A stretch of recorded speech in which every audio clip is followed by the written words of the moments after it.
Bakit ba mas madaling sumuko sa tukso kesa sa panindigan ang prinsipyo mo? Hello everyone! Welcome back dito sa ating channel and eto na naman tayo sa mga tukso-tukso na ganyan. Embrace yourselves dahil baka ma-high blood ka na naman sa kwentong ibabahagi ko sa inyo for today's video. Ano magagawa natin? Eto ang mga pinadala. Alangan naman, diba? Baguhin natin.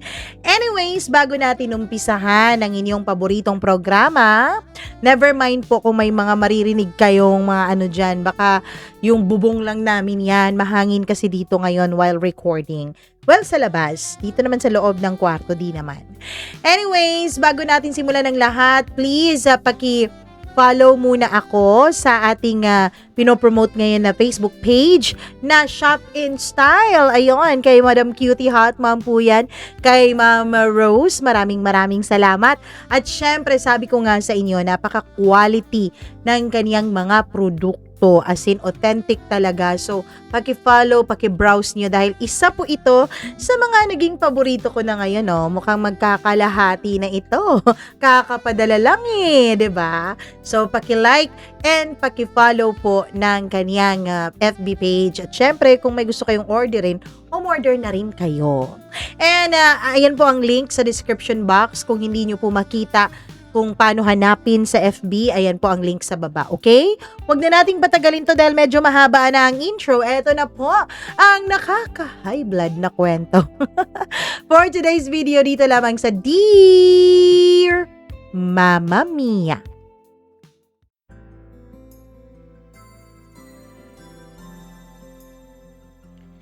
May mga pagkakataon na akala mo, alam mo na kung ano ang gusto mo sa buhay. May mga pagkakataon na akala mo, makukuha mo na ang lahat ng bagay na iyong ninanais.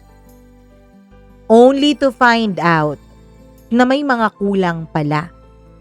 Only to find out na may isang bagay pala na akala mo hindi mo gusto, pero siya rin pala ang hanap-hanap mo. Dear Mama Mia, ako po si Jana. 28 taong gulang na ako. At siguro Mama Mia, sa paningin ng karamihan sa mga nakakakilala sa akin, ang tanga-tanga kong babae.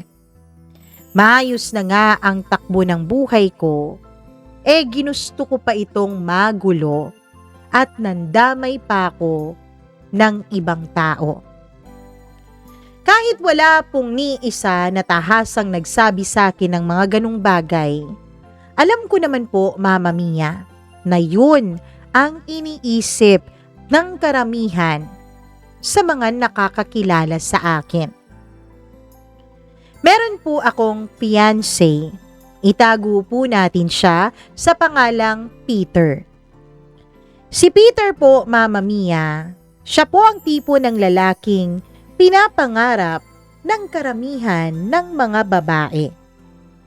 Mabait, responsable, may pangarap sa buhay, at higit sa lahat, sigurado siya sa akin. Wala pong duda ang pagmamahal niya for me. Alam ko po, Mama Mia, na totoo ang kanyang pag-ibig para sa akin. Never ko pong pinagdudahan yon sa loob ng ilang taon naming relasyon. Mama Mia, napaka-detalyado at mabusisi rin pong lalaki ni Peter. Lahat po kailangang naaayon sa kanyang mga plano. Kung yung iba ng mga babae nagagalit, naiinis dahil yung kanilang mga boyfriend walang plano sa kanila, kabaliktaran naman po si Peter, Mama Mia. Opo, si Peter, lahat ng aspeto sa kanyang buhay, lahat po nakaplano. Kung anong susuotin niya bukas, kung saan kami magdi-date bukas. Kung anong ireregalo niya sa akin sa aming monthsary, lahat po yan pinag-isipan at plinano niya ng mabuti days before that day. Kaya naman Mama Mia, noong nag-propose sa akin si Peter, hindi na talaga ako nagdalawang isip na umoo. Lahat kasi ng mga kaibigan ko, boss ko, mga katrabaho ko, lahat ng nakakakilala sa akin, laging sinasabi na ang suwerte-suwerte ko raw kay Peter.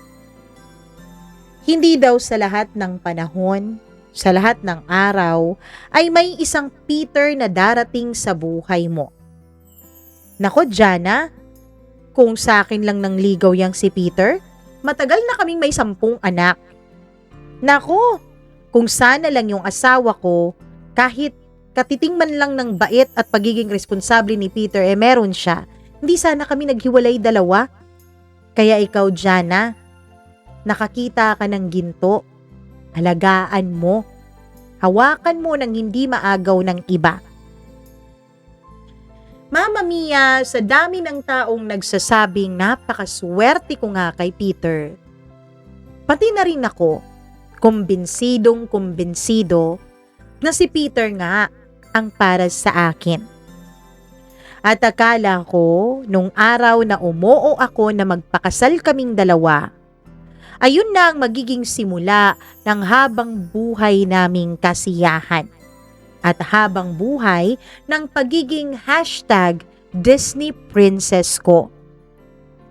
Pero ang hindi ko alam, Mama Mia, ang pag-oo ko pala kay Peter ay ang simula pa lamang ng pinakamalaking pagkakamali sa buhay ko.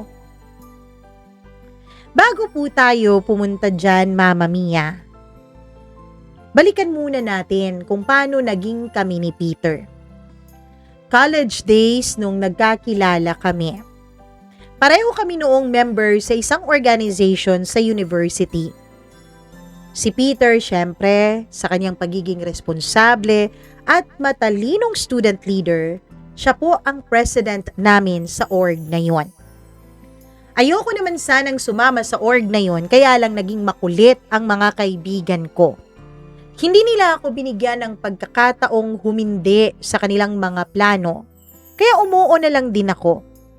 At dun kami nagkakilala. Unang beses pa lang na nagkakilala kami ni Peter, ay pinakita na niya sa akin na interesado siya. Siya po ang tipo ng lalaki na kapag may gusto, hindi po siya nag-aalinlangan na ipakita ito. Nagsimula sa panunukso ng aming mga kasamahan sa org hanggang sa naging porsigido na nga si Peter na ligawan ako. Mama Mia, aaminin ko po, hindi po kami click agad ni Peter. Oo, siguro, na-appreciate ko siya pagdating sa mga decision making. Kaya lang, hindi naman po talaga siya ang tipo kong lalaki noon. Yung standard ko sa isang lalaki, hindi lahat nasa sa kanya. Isa sa pinaka hindi ko gusto, kaya lang asset ang paningin ng karamihan, na pag-uugali ni Peter ay yung kanyang pagiging sobrang seryoso. Siguro dala ng influence, dala ng sulsul ng mga kaibigan, ay umoo ako kay Peter. Hindi din naman po ako nagsisi dahil araw-araw naman mula nung naging kami ni Peter ay pinapakita naman niya sa akin kung gaano niya ako kamahal. Hanggang sa nagtagal nga kaming dalawa. Hanggang sa nagkaroon na kami ng trabaho at stable income. Pareho din po kami ni Peter na hindi po obligado sa aming mga pamilya. Hindi naman mayaman pero ayos naman ang pamumuhay ng mga magulang ko, pati na rin ng pamilya ni Peter. Kaya naman Mama Mia, sa mura naming edad na 26 anyos pa lang noon, ay nagpaplano ng magpakasal itong si Peter. Sabi ko naman sa sarili ko, dun din naman ang punta ng lahat ng to. Bakit ko pa patatagalin pa, 'di ba? Kaya nga nung nag-propose siya, alam kong tanga na lang ako. Alam ko na pag-uusapan ako ng marami kung hihindian ko si Peter, kaya umoo ako. Wala na rin naman akong ibang naiisip na pwedeng makasama sa habang buhay kundi si Peter. Nung nalaman nga ng mga magulang ko ang pagpayag kong pakasal kay Peter, ay tuwang-tuwa sila, Mama Mia. Napakaswerte ko na raw kay Peter. Kasi nga, mabait, responsable. Hindi na raw mag-aalangan ang mga magulang ko kung sakali mang mawala sila sa mundong ito dahil alam nilang may responsableng lalaki nang mag-aalaga sa akin. Mama Mia, masaya po ako, lalo't nakikita akong masaya at kampante ang mga magulang ko. Kaya akala ko talaga, hindi mali ang pagtanggap ko ng wedding proposal ng boyfriend ko. Mama Mia, unang beses akong pinakilala ni Peter sa pamilya niya.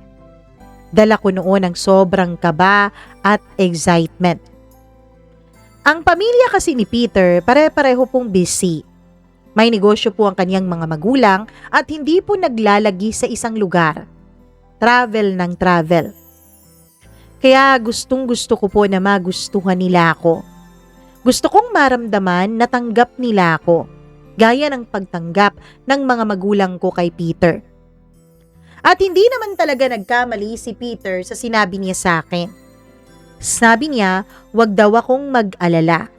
Alam daw niya, sigurado daw siya na tanggap ako at tatanggapin ako ng kanyang pamilya. Dahil totoo naman, tinanggap naman talaga nila ako. Mainit at magaan ang unang pagkikita at pagkakakilala namin. Na para bang matagal na nila akong kilala.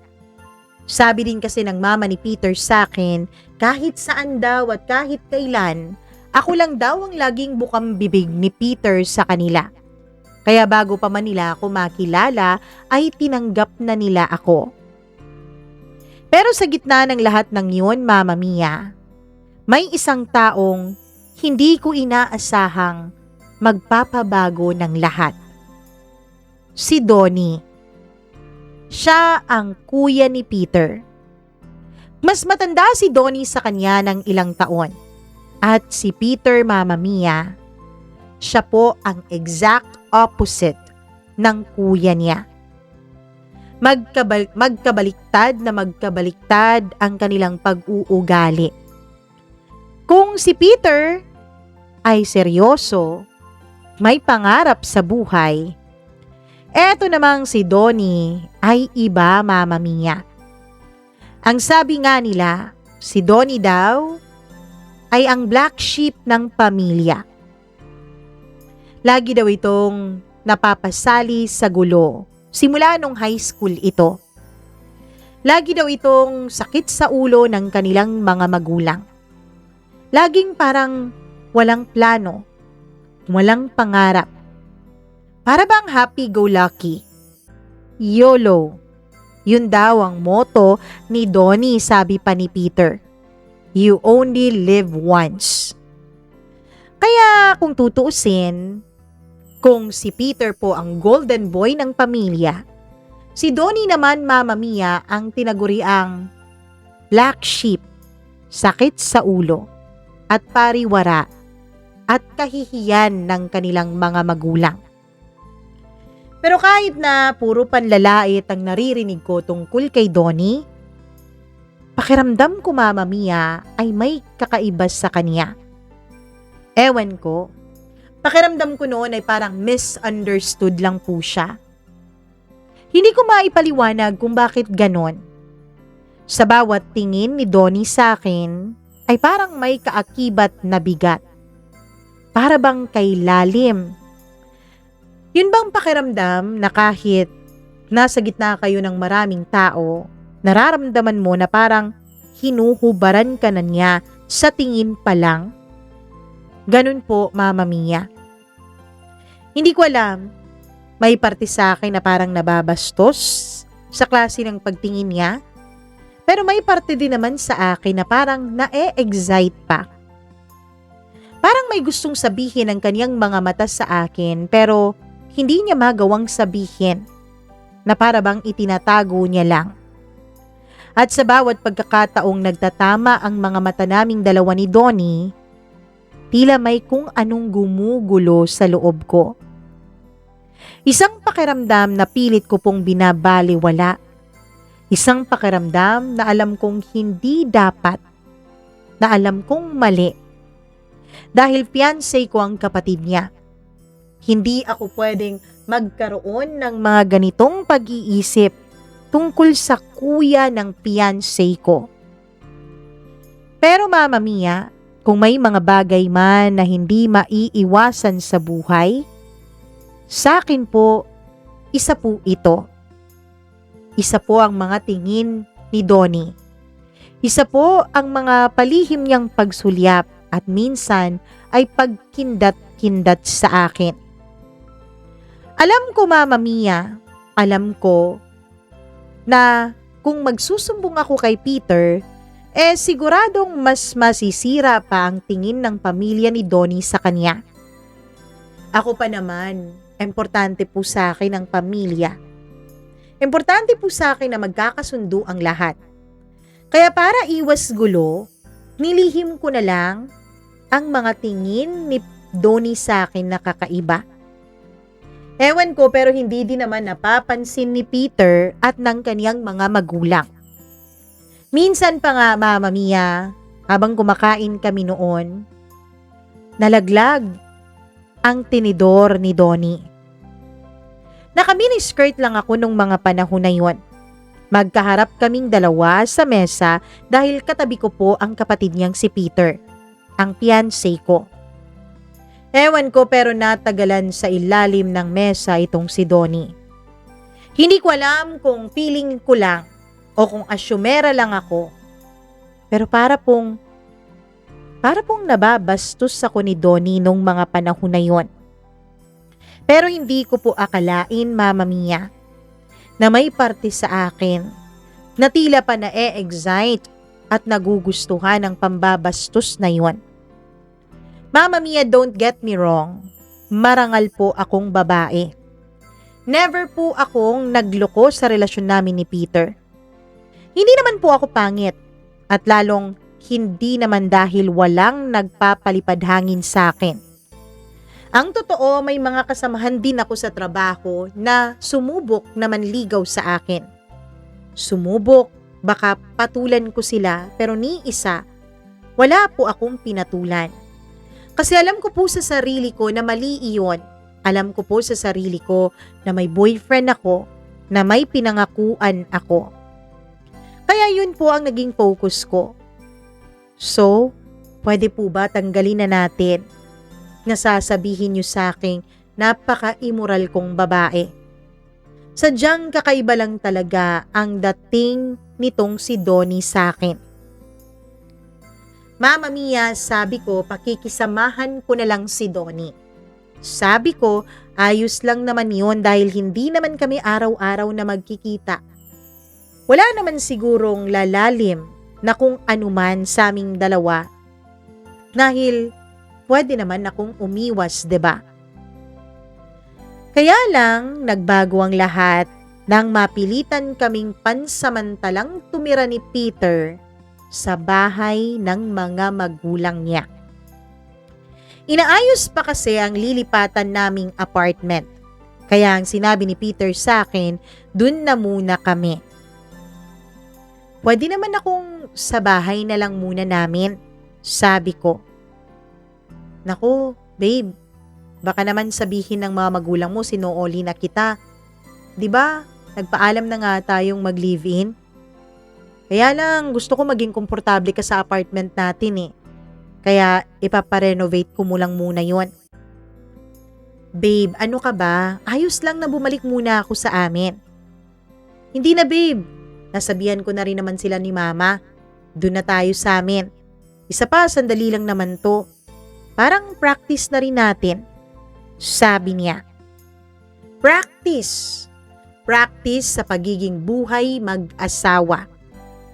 Pero hindi ko alam, Mama Mia, na sa loob ng bahay na yon, masusubok pala lahat ng paniniwala, paninindigan, at prinsipyo ko. Sa unang linggo, pilit ko pong iniwasan si Donnie. Hindi ako tumitingin ng matagal kahit pa nga sa direksyon niya. Hindi ako sumasabay sa kanya. Hanggat maaari, hindi ako nag-iisa sa iisang lugar na kasama siya. Pero Mama Mia, kahit anong iwas ko, hindi ko talaga maiwasang mapansin siya. Sa umaga, makikita ko siyang galing sa workout. Pawisan, nagbibiro, tumatawa, kahit pa nga sa mga kapitbahay. Na para bang kanya ang mundo, na para bang siya ang hari dito. Tapos Mama Mia, kung gano'n naman ka hindi mapagsalita ang boyfriend ko sa marami, siya naman ay gano'n. Napapansin ng lahat, naghahay sa lahat ng tao. Maging sa akin, kinikindatan pa ako. Bagay na naging dahilan kung bakit hindi ko malaman na nagiinit na pala ang dugo ko sa kanya. Akala ko noon, Mama Mia, ang pag-iinit na yon ay dahil galit ako, naiinis ako. Hindi ko na malayan na may kakaibang damdamin pala na kaakibat ang init ng dugo ko sa kanya. Sa gabi naman, kapag tahimik na ang bahay, minsan maririnig ko ang mga hakbang ni Donnie sa may kusina. Minsan, ang mahihinang pagbukas niya ng pinto. At sa bawat sandaling iyon, tila mas lalo pong nagiging alerto ang katawan ko kay Donnie. Mas nagiging aware ako sa kanya, sa sarili ko, at sa mga bagay na alam kong hindi ko dapat nararamdaman sa kuya ng fiancé ko.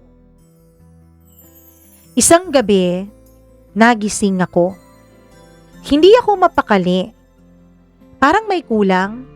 Parang nauuhaw ako na naiinitan. Hindi ko alam. Parang may humihila sa akin palabas ng kwarto.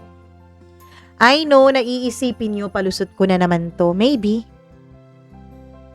Pero habang inaalala ko ang mga pangyayari, hindi ko talaga lubos maunawaan kung bakit ako nakakaramdam ng ganun nung mga panahon na yon, Mama Mia. Paglabas ko ng bahay, paglabas ko ng kwarto, tahimik po ang buong kabahayan. Bago ako tumayo sa kama, ay mahimbing na natutulog si Peter sa tabi ko. Dahan-dahan akong bumangon noon, siniguradong hindi siya magigising. Lumabas ako para uminom ng tubig, ng malamig na tubig dahil talagang naiinitan ang pakiramdam ko. Pero pagdating ko sa kusina, kahit madilim, naramdaman kong hindi ako nag-iisa. Nandoon si Donnie, Mama Mia. Nakatayo sa harap ng ref. Casual lang ang kanyang suot. Tila hindi rin siya makatulog. Nang maramdaman niya ang presensya ko ay napalingon siya. At muli, nagtama ang mga mata naming dalawa. Ano? Di ka rin ba makatulog? Tanong niya. Mahina pero malinaw. Hindi ako agad nakasagot. Tumango lang ako. Lumapit ako sa may kitchen counter. Pinilit na magpapakanormal habang kumukuha ng malamig na tubig. Pero sa loob ko, Mama Mia, ang lakas-lakas na ng tibok ng puso ko. Bagay na hindi ko po naramdaman kay Peter. Nakaka-guilty po kung tutuusin. Nakaka-guilty kung iisipin na ganoon ang nararamdaman ko sa kuya mismo ng fiancé ko. Pakiramdam na kailanman hindi ko naramdaman sa mismong aking fiancé. Tahimik lang kaming dalawa noon. Tahimik ang paligid, pero hindi ako komportable. Pakiramdam ko hindi komportable maging ang hangin sa pagitan namin. Na para bang may inaantay. Na para bang may mangyayari. Sanay ako na may kasama dito, sabi niya. Mas tahimik kapag wala sina mama at papa. Hindi ko alam kung anong kanyang sinasabi. Hindi naman po ako nagtatanong. Para bang nagpapaliwanag siya ng isang bagay na alam naming nag-e-exist pero parang pareho naming iniiwasan. Hindi ko alam kung bakit pero tila mas naging mabigat ang hangin. Tumango ulit ako kahit wala akong maintindihan sa mga sinasabi niya. Pagkatapos, naglakad ako papalayo. Pero bago pa man ako tuluyang makaalis sa may kusina, bigla niyang hinawakan ang braso ko. Mahina, maingat, pero sapat para mapahinto ako. Sapat para makaramdam ako ng bulta-bultahing kuryente sa katawan ko. Jana. Sa unang pagkakataon, iba ang tono ng boses niya.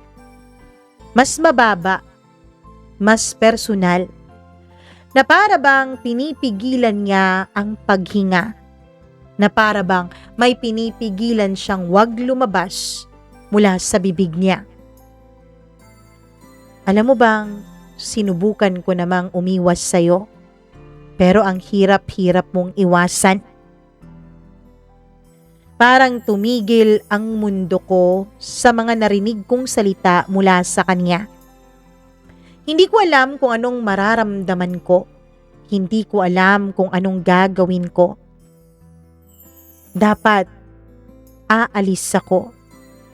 Dapat pipigilan ko siya. Dapat ipaalala ko sa kanya na fiancé ako ng nakababata niyang kapatid. Pero bakit ganon, Mama Mia? Bakit kahit alam ko kung anong tamang gawin, bakit hindi ko magawa? Bakit kahit iniisip ko ang mga tamang gawin, tila hindi sumusunod sa akin ang aking katawan? Dahan-dahan akong napalingon sa kanya. Magkalapit kami. Masyadong malapit. Hindi normal ng pagkakalapit ng isang babae at kapatid ng kanyang fiancé. At sa katahimikan at sa pagitan ng katahimikan, Mama Mia, may nangyari po, isang bagay na hindi na namin kaya pang bawiin. Sa totoo lang, hindi ko na maalala kung sino ang unang lumapit sa aming dalawa ni Donnie. Kung sino ang unang humalik. Kung sino ang unang yumakap. Kung sino ang unang humaplos. Kung sino ang unang umungol o kung sino ang unang sumuko. Ang alam ko lang, habang magkahinang ang mga labi naming dalawa, hindi ako umatras. At siya naman, Mama Mia, nung hinawakan niya ako, nung niyakap at niyapos niya ang bewang ko, hindi na niya ako pinakawalan pa. Sa gabing yun, Mama Mia, tila may isang bahagi ng pagkatao ko na nun ko palang nakikilala. Isang bahagi ng aking pagkababae na nun palang unti-unting umuusbong. Hindi naghiwalay ang mga labi namin. Habang ang mga paa namin ay naglalakad, ang mga labi naman namin ay tila uhaw na uhaw sa isa't isa. Namalayan ko na lamang na nasa loob na kami ng silid ni Donnie.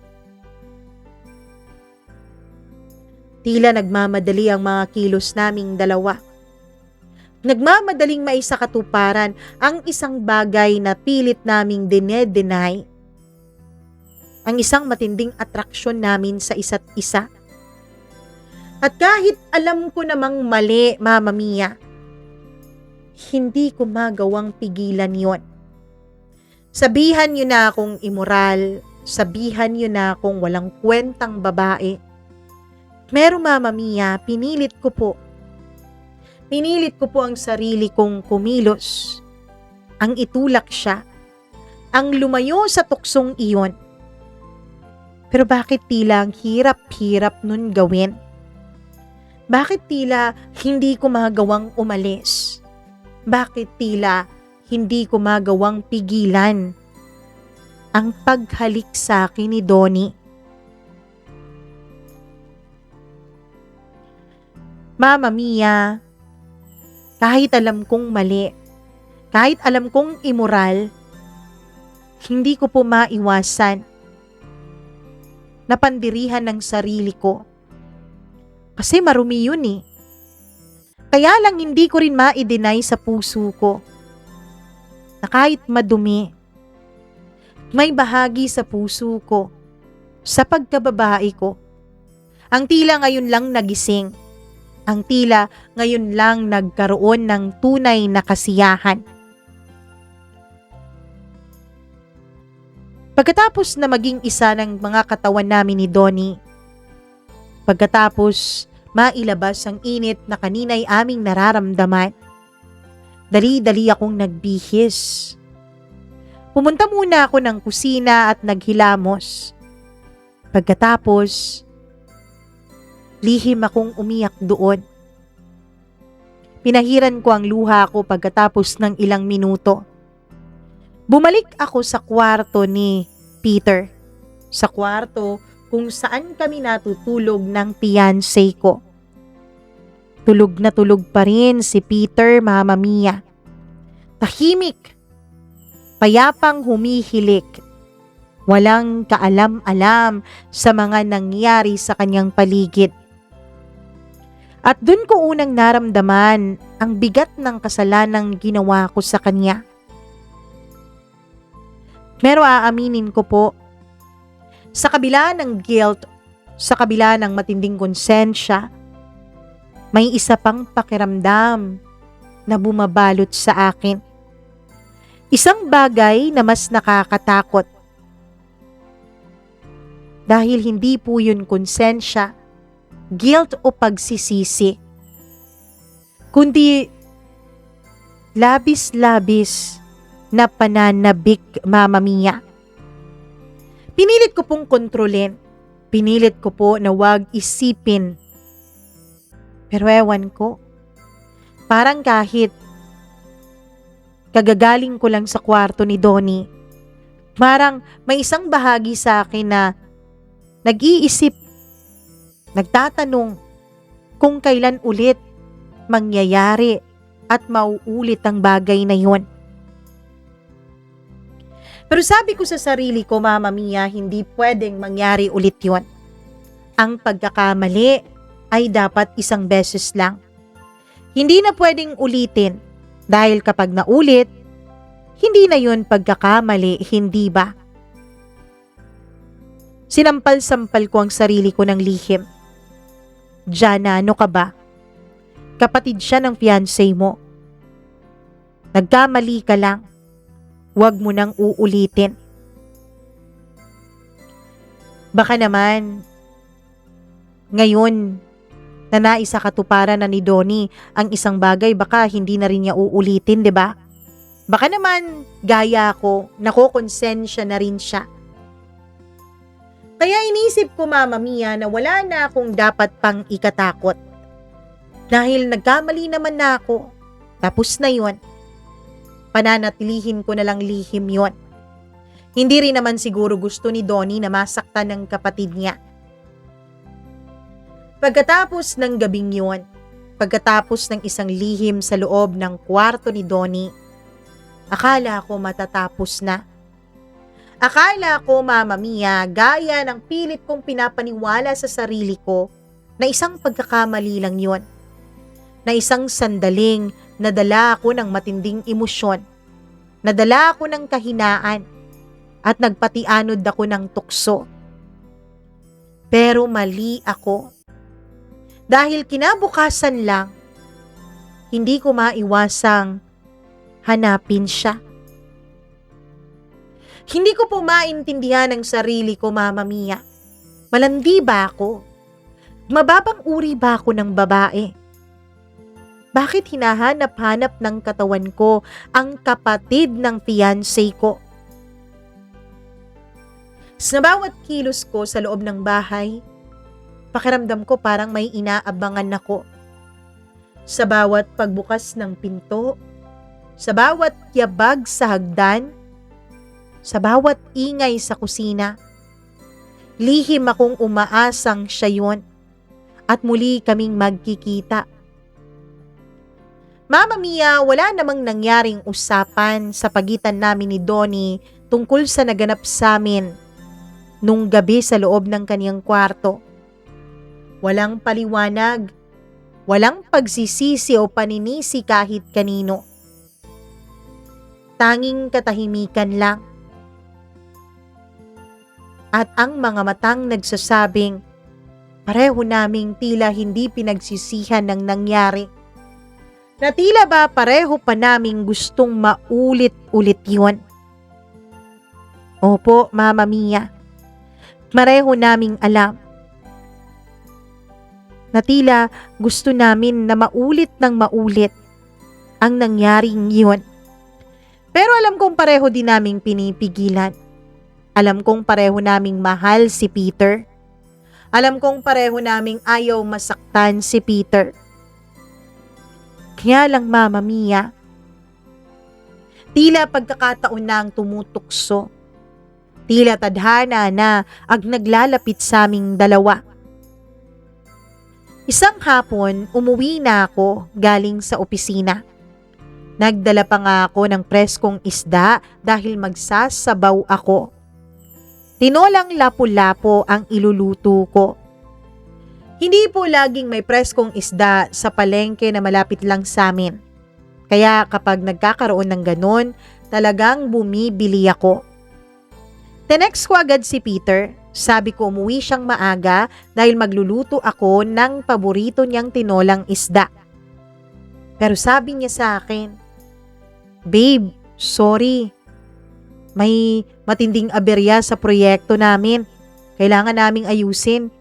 Baka hindi na ako makauwi. Bukas na lang ng umaga." Mama Mia, nanghihinayang ako nun pero anong magagawa ko? Trabaho yun. Pareho kaming nag-iipon para sa magiging kasal naming dalawa. Pagdating ko ng bahay ay tila tahimik na tahimik. Habang nagluluto ako, dumating naman si Donnie. "Dami nang niluto mo ah. Ang bango niyan," sabi niya.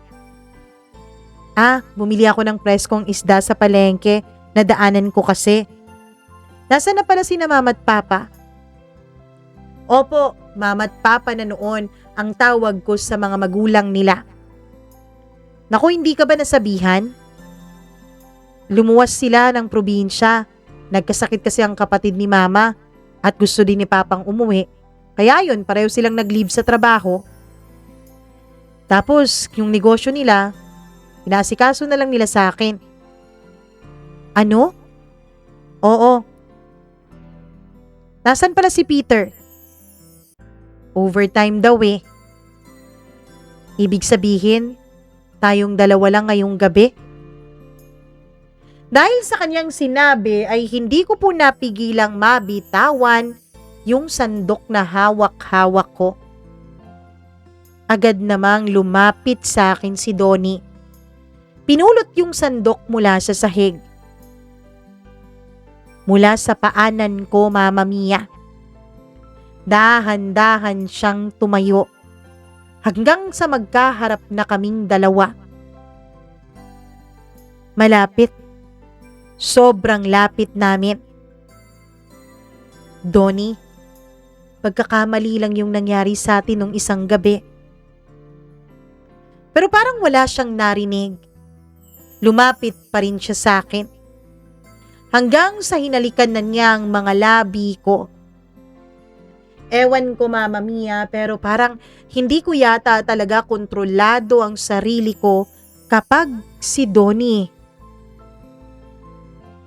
ang malapit sa akin. Buti na lang at napatay ko na yung tangke ng LPG. Dahil talagang wala na kaming ibang ginawa kundi ang maghalikan. Hanggang sa dinala na naman niya ako sa kanyang kwarto at doon na ulit na naman yung nangyari. Pagkatapos nun, Mama Mia, ay wala kaming sali-salita sa isa't isa. Umangon ka na dyan. Kumain na tayo, sabi ko. Sabay kaming kumain. Nagligpit ako ng plato at habang naguhugas ay lumapit na naman siya sa akin. At dun, Mama Mia, dun nagsimula ang mga gabing hindi na dapat nasundan. Dun nagsimula ang lihim naming relasyon dalawa ni Donnie. Sa tuwing tulog si Peter at ang kaniyang mga magulang, o sa tuwing wala sila, dun kami nagkakaroon ng pagkakataon ni Donnie. Tahimik kaming nagkikita sa kusina, sa sala, minsan sa likod ng bahay kung saan walang makakakita sa amin dahil ang taas din naman ng pader. Walang salitang kailangan. Parang may mga sariling wika ang aming mga mata at katawan. At bawat gabi, Mama Mia, lalo akong lumulubog sa kasalanan. Alam kong mali, alam kong bawat sandaling iyon ay panlilin lang. Pero sa bawat pagkakataon na magkalapit kaming dalawa ni Donnie, parang nawawala ang lahat ng dahilan ko para itigil ito. Parang nawawala ang lahat ng mga tama. Parang nawawala ang paninindigan at prinsipyo ko. Sa umaga, ako ang fiancé ni Peter. Ngumingiti, nakikipag-usap, nagpaplano ng kasal naming dalawa. Pinag-uusapan namin ang update sa aming apartment. Ang update sa renovation, kung anong kulay ng kurtina, kung anong klaseng sofa ang bibilhin naming dalawa, kung ilang taon bago kami mag-anak. At sa bawat plano ni Peter, unti-unting nadudurog ang puso ko. Sa bawat plano na sinasabi niya sa akin para sa magiging pamilya namin, unti-unti po akong tila natutunaw sa guilt at sobrang kahihiyan. Dahil tuwing gabi, Mama Mia, ibang Jana ako. Hindi ako yung Jana na minamahal niya. Hindi ako yung Jana na akala niya malinis at kapita-pitagang babae. Karispe-respetong fiancé at nararapat na maging ina ng mga anak niya.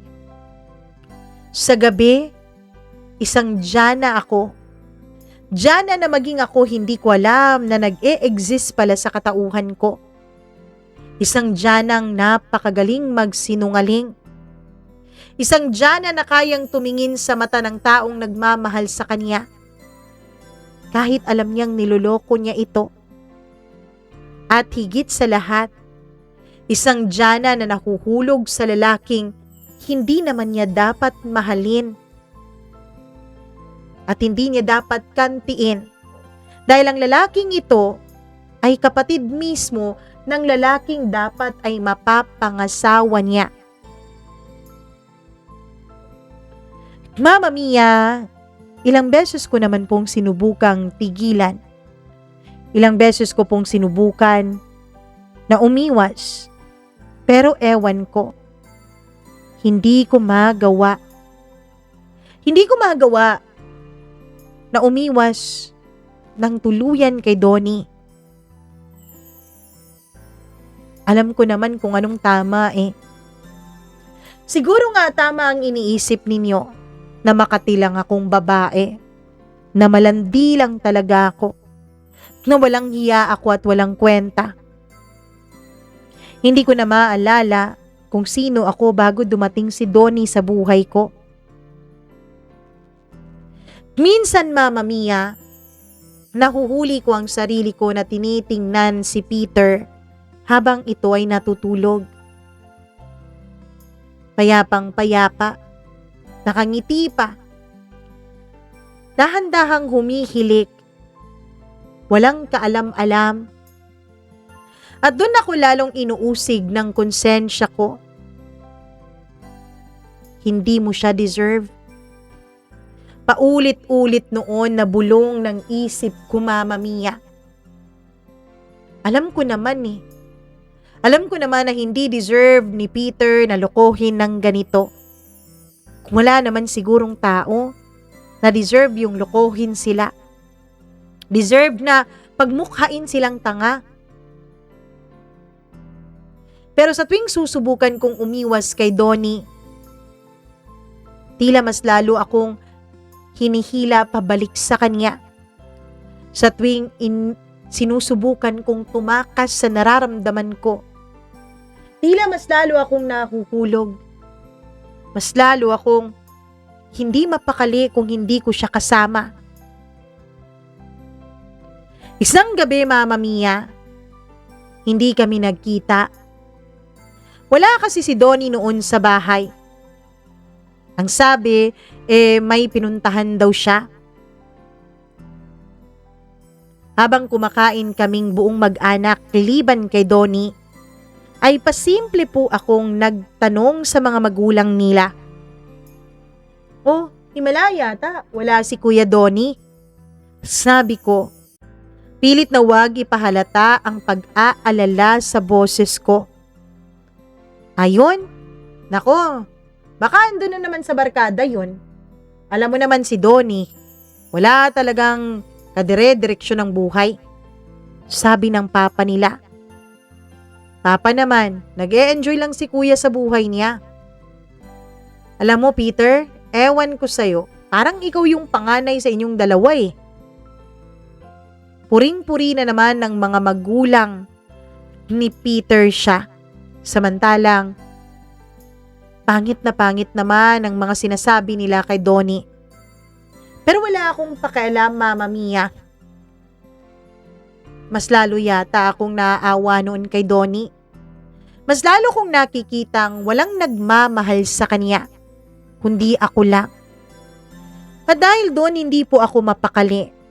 Pagkatapos naming kumain at magligpit ng mga napagkainan at maghugas, hindi pa rin po dumarating si Donnie.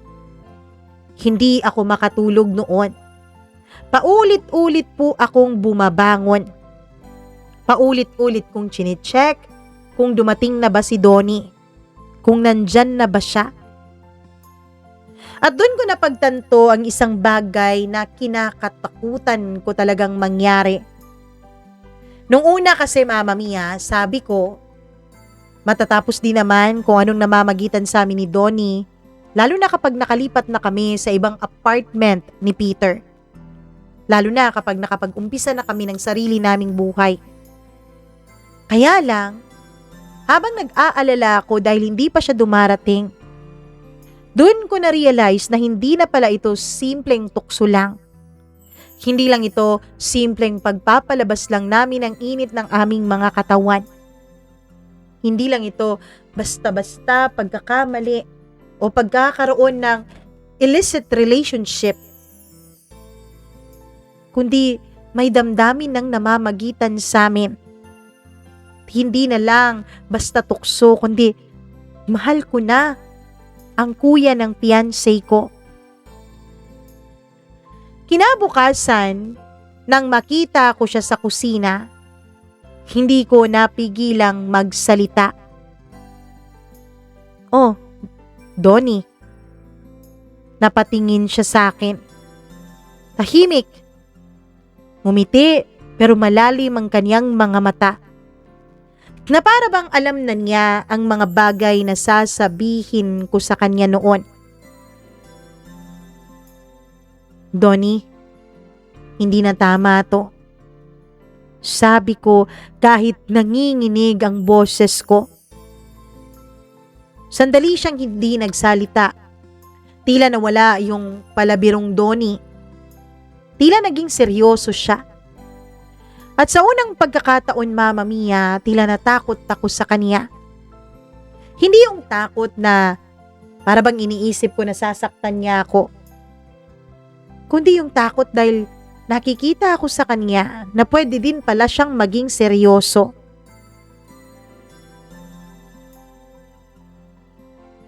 Tinitigan niya ako.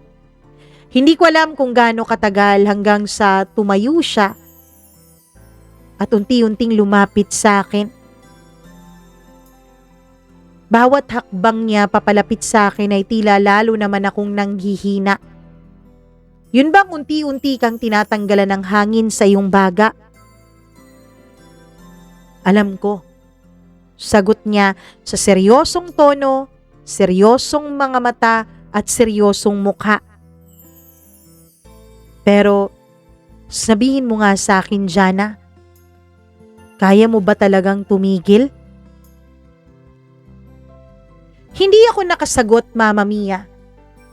Dahil alam naming pareho kung anong sagot dun sa tanong niya. Alam naming pareho kung ano ang totoo.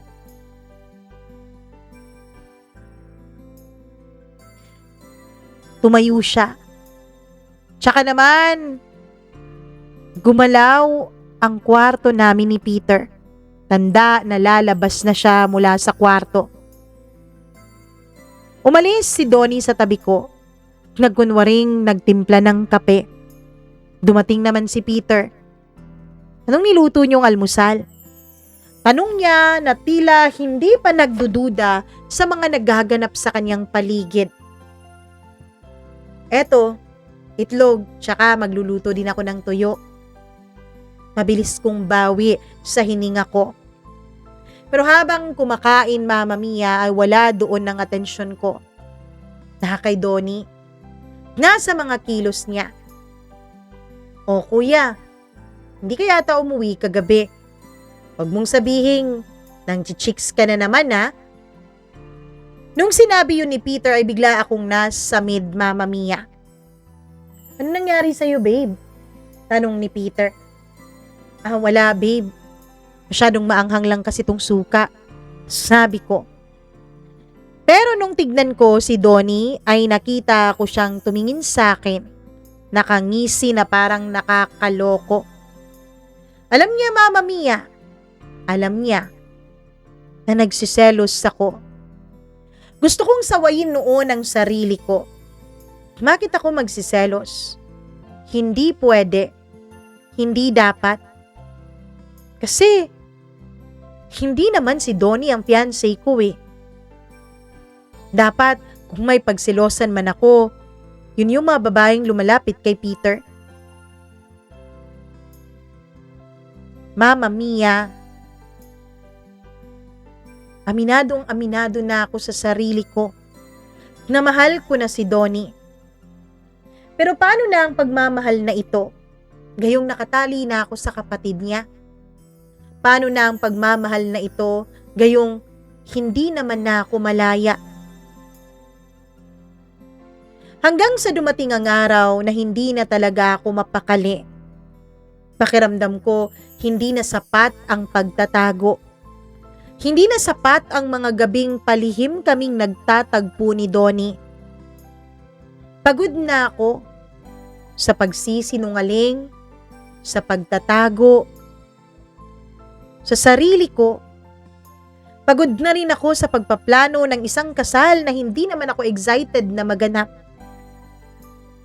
At higit sa lahat, Mama Mia, pagod na akong lokohin si Peter. Pagod na akong palihim siyang sinasaktan. Kaya naman isang gabi, nilakasan ko na talaga ang loob ko. Isang gabi, sabi ko sa sarili ko, it is now or never. Aamin na ako. Mama Mia, kinakabahan na ko noon. Parang na may nagaganap na bagyo, hulog at kidlat. Earthquake, sabay-sabay sa loob ng puso ko. Tahimik kami noon ni Peter na nakaupo sa kama. Siya ay may tinitignan sa cellphone niya. Tingnan mo to, babe, oh. Pwede ba tong maging centerpiece ng kasal natin? Ganun pa rin siya kadedicated sa pagpaplano ng aming kasal. Hindi ko siya matignan ng diretsyo. Hindi ko kayang makita ang reaksyon ng kaniyang mukha at ng kaniyang mga mata kapag umamin na ako sa kanya ng katotohanan. Babe, tignan mo to. Bakit di mo tinitignan? Alam ko naman na gusto mo na akong bahala sa mga decorations ng kasal natin, pero gusto ko rin naman na may say ka eh. Sabi niya. Kung ano-ano pa ang mga sinasabi niya tungkol sa pagpaplano ng kasal namin. Babe, may problema ka ba? Tanong niya nung napansin niyang tahimik pa rin ako. Peter, may kailangan lang akong sabihin sa'yo. Sa tono pa lang ng boses ko, alam kong naramdaman na niya, Mama Mia. Pinatay niya yung cellphone niya. Nilagay sa kama. At alam kong tinititigan niya ako. May iba ka na ba, Jana? Diretso ang tanong niya. Walang paligoy-ligoy. Parang sinaksak ang puso ko sa sobrang sakit nito. Mama Mia, hindi po madali ang makipaghiwalay lalo na sa isang taong wala namang ginawang masama sa iyo. Hindi ako agad nakasagot. Pero sapat na ang katahimikan ko para maintindihan ni Peter ang lahat. At sa unang pagkakataon, hindi ko napigilan ang sarili kong iangat ang mukha ko. At dun ko nakitang nasaktan siya ng ganun kalalim. Sa tinagal-tagal ng panahon ng pagsasama namin ni Peter bilang mag-boyfriend mula pa nung college kami, ngayon ko pa lang siya nakitang nasaktan ng ganito. Minahal kita, Jana. Mahina niyang sabi. Lahat binigay ko. Lahat. Ayos na nga sa akin na ako lang magplano ng buhay natin. Maging prinsesa at reyna lang kita. Tumulo ang luha sa mga mata ko. Pero alam ko na wala akong karapatang umiyak. Sorry. Patawarin mo ko. Yun lang ang nasabi ko, Mama Mia. Hindi naman sumigaw, nag-iskandalo o nagwala si Peter. Hindi siya nagalit, Mama Mia. Sa totoo lang, mas gugustuhin ko pang ang sinigawan niya ako. Na nagalit siya, na minuran niya ako. Mas matatanggap ko yun eh. Kasi deserve ko naman yun. Kasi makati ako, malandi ako. Nagkasala ako, nagkamali ako. Pero hindi niya ginawa.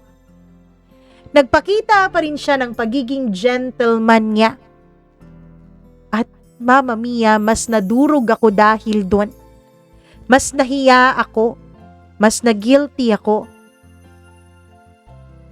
Masaya ka ba sa kanya? Tanong niya. Matagal akong natahimik. Pero sa huli, makalipas ang ilang sandali ay tumango ako. At dun tuluyang natapos ang lahat sa aming dalawa ni Peter. ang ilang taon naming pagiging mag-boyfriend at girlfriend. Hindi po naging madali ang paghihiwalay naming dalawa.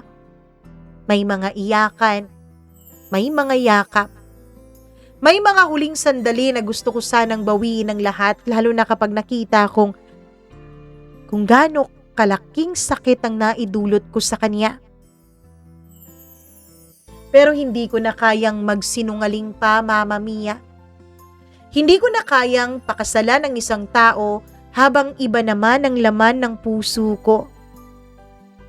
At kahit alam kong mali ang lahat ng ginawa ko, alam kong nasaktan ko ang isang taong walang ibang hangad kundi ang pasiyahin ako, pinili ko pa rin si Donnie.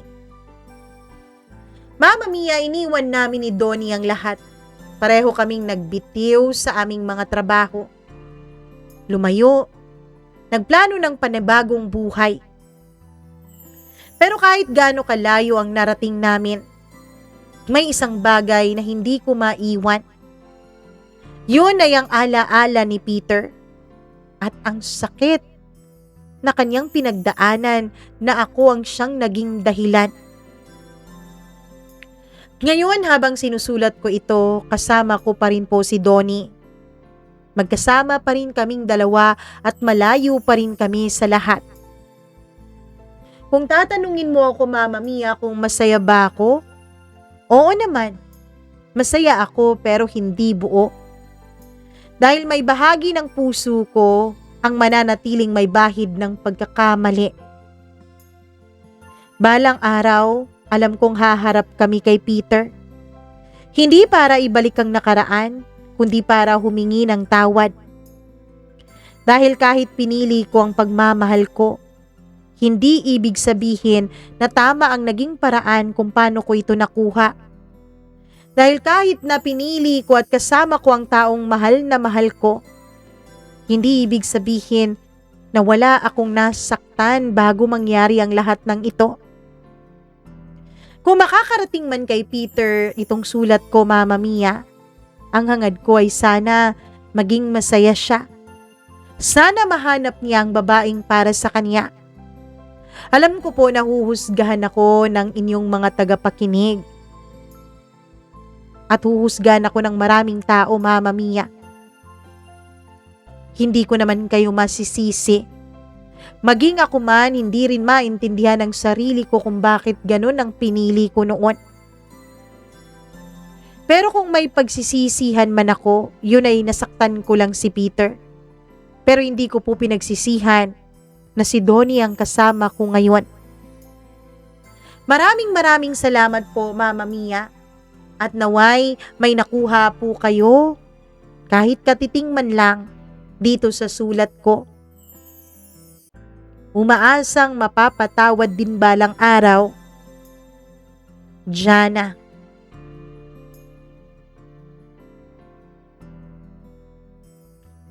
Hindi lang isang love story ang nasaksihan natin for today's video. Ano?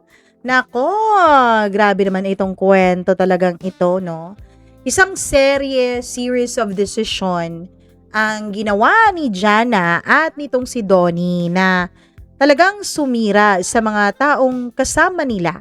Hindi lang sa kanilang dalawa, hindi lang kay Peter, but I'm sure nasaktan din lalo ang mga magulang ni Peter at ni Donnie. Sino ba namang mga magulang ang matutuwa, 'di ba? Kung mangyari ito sa dalawa nilang mga anak. Grabe naman talaga ito. Mula sa pananaw natin, mula sa pananaw ng mga nakikinig ngayon at nanonood, napakadaling husgahan ni Jana, napakadaling husgahan ng mga desisyon na ginawa nilang dalawa.